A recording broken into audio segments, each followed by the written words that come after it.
Confusiones.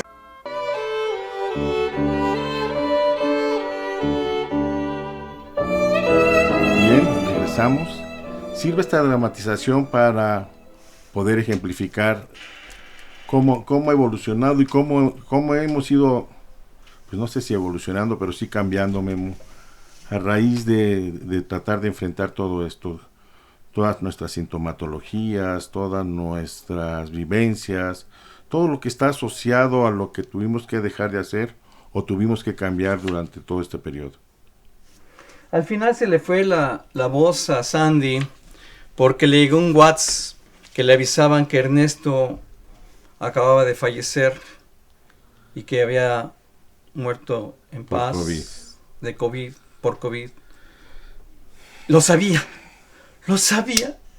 su diabetes y el asma. Finalmente, el asma acabaría con él. Y es una aportación que le agradecemos mucho al grupo To The Core, que es un grupo musical que además hace teatro. En la narración estuvo Alfredo Arce, en la actuación Edna Carballido y Silvia Soto, Edna como Sandy, Silvia como Mari. Y estuvimos recorriendo lo que a mucha gente ya se le olvidó, cómo comenzó la pandemia. Estamos, como bien señala usted, en la quinta ola y tienen otros protocolos. Claro, tenemos otras variantes. Se han multiplicado las variantes de una manera impresionante. La que nos despobló. Si empezamos con la primera, la sintomatología que presentaban los enfermos era bastante diferente a esta quinta variante de Omicron. ¿Sabe cómo le llamaba yo a esta infección del coronavirus? ¿Cómo?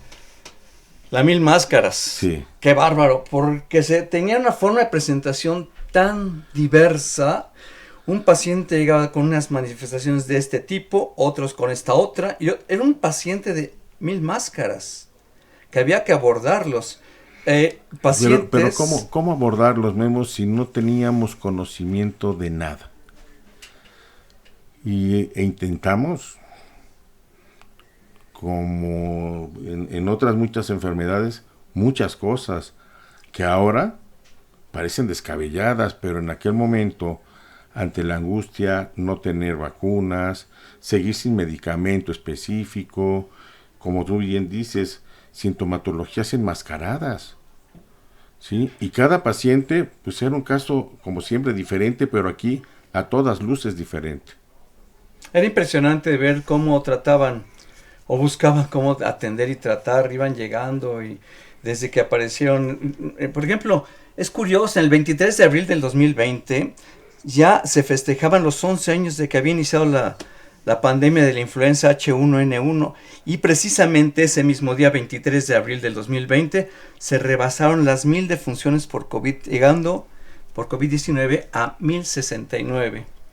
La humanidad todavía no sabía lo que nos vendría y los tratamientos pululaban, las investigaciones, que las vacunas, que el esfuerzo por lograr encontrar esa solución que estaba diezmando a la población y precisamente pues un catarro ya empezó a tornarse de una manera pero muy por ahí severa. empecemos.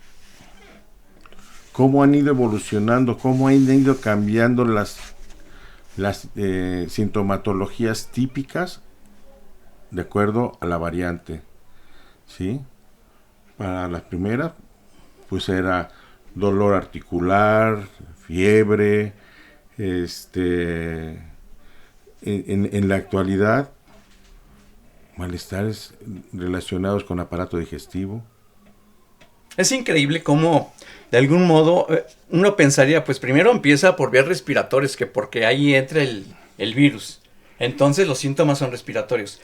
Pero, oh sorpresa, que había esa infección por vías respiratorias, pero la sintomatología se trasladaba hasta otros aparatos de la economía, con la falta del gusto, la falta del olfato, problemas cardiológicos, problemas que le llamaban la niebla en el cerebro, Sí. la confusión mental que ocurría. No necesariamente había un orden de síntomas. no necesariamente. Cuadros diarreicos, problemas intestinales. Oye, pero si el problema es respiratorio, el aparato digestivo es de otra área. Sí, precisamente hay bacterias que son gram positivas que tienden a afectar al aparato respiratorio. Enterobacterias. Y hay las enterobacterias que son gram negativas que se van al intestino. Pero aquí, pues no respetaba nada. Sí, va a cualquier lado, a los riñones. Lo que se afectaba muchísimo eran los pulmones. Y entonces empezaron a pulular que los oxímetros. Ya no había oxímetros. ¿Dónde comprar oxímetros? No Primero los existen. termómetros, man. Los termómetros. Sí. Alcohol.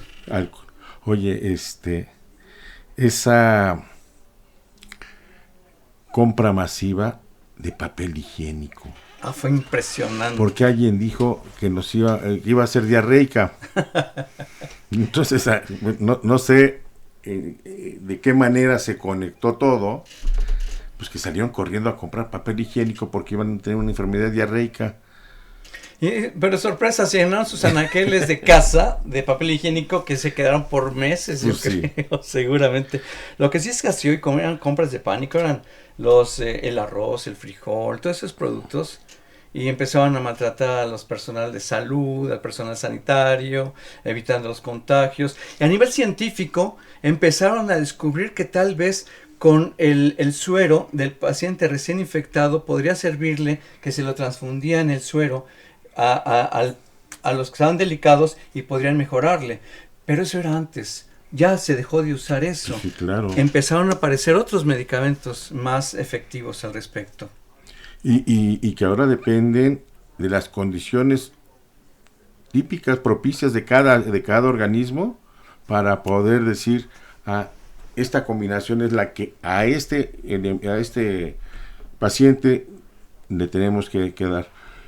Pero la otra, Memo, hay sintomatología que persiste.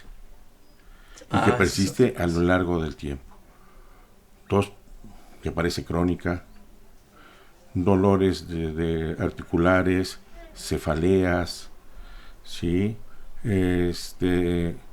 Una gran propensión a enfermedades de tipo diarreico, ¿sí? Eso, ¿cómo nos lo están explicando la medicina?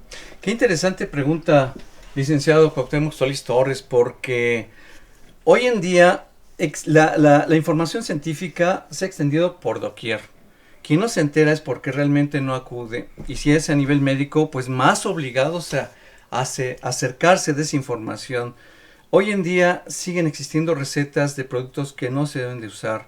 La dexametasona la conocen por todos lados. Se hizo famosa dexametasona. Y se agotó. ¿Tienes coronavirus? Aplícate dexametasona. No, graso error.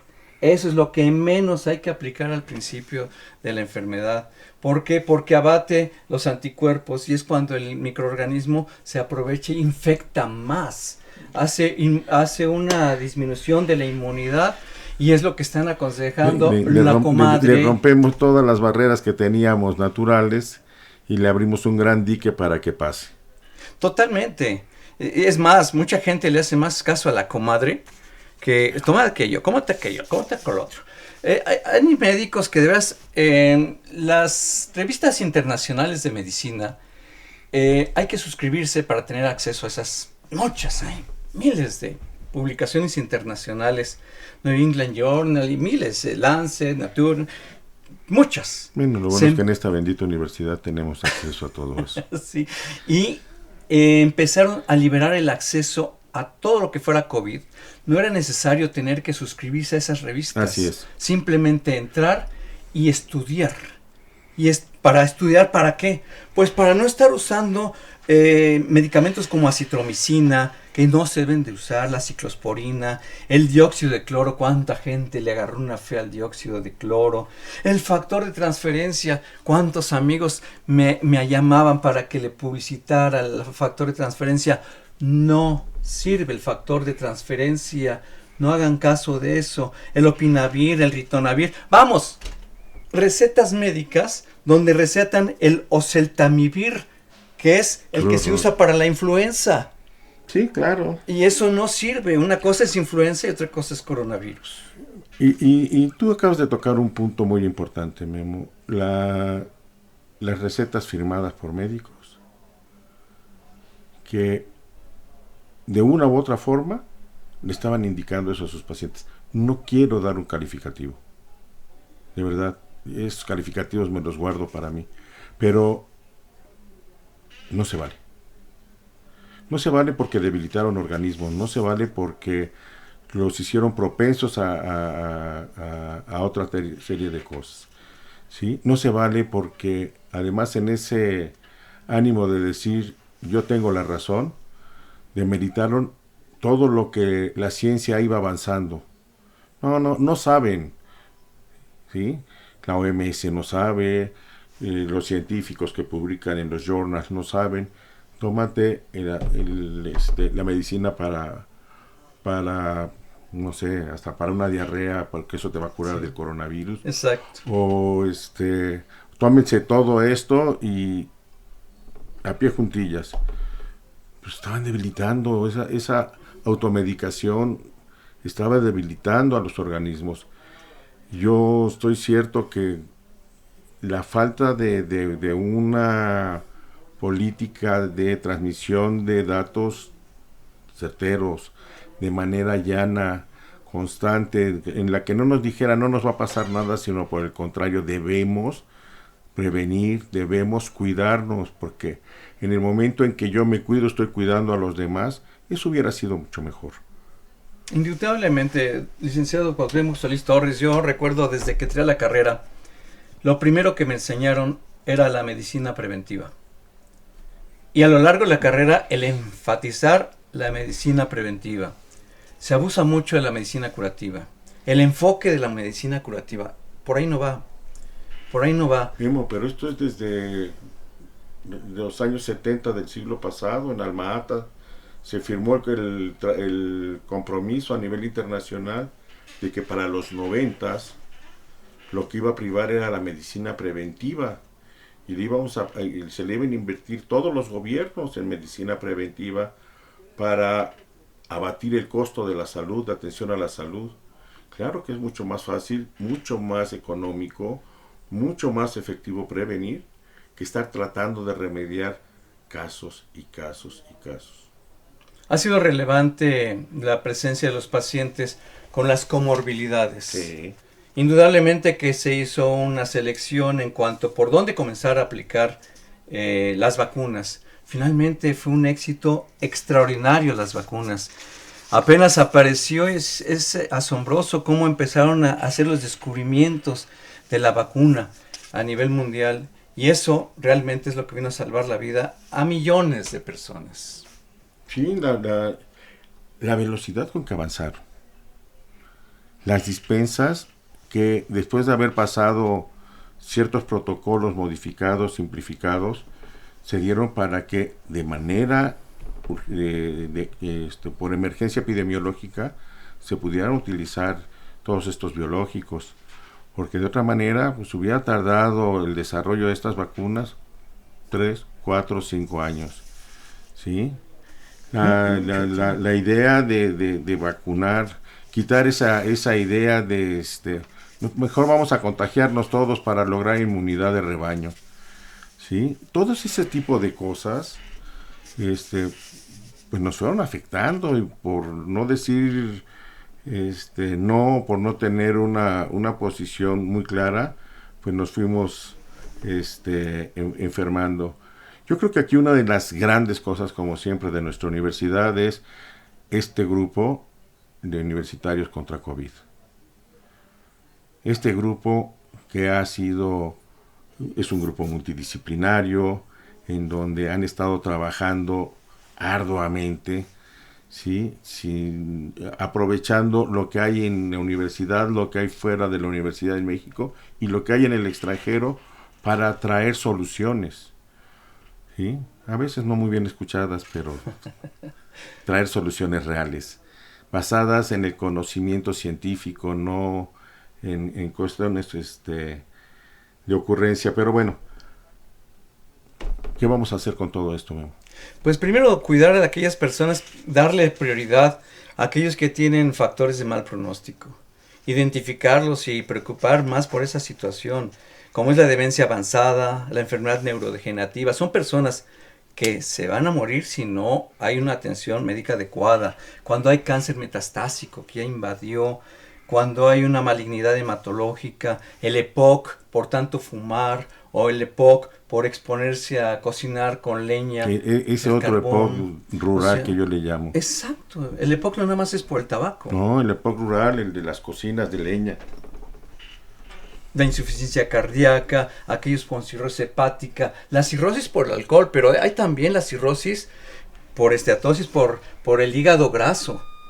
No, la cirrosis no nada más es por alcohol, es por la obesidad y se llena el hígado de grasa y se hacen diabéticos. También hay la disfunción orgánica múltiple, que es lo que finalmente es cuando la dexametasona es cuando funciona.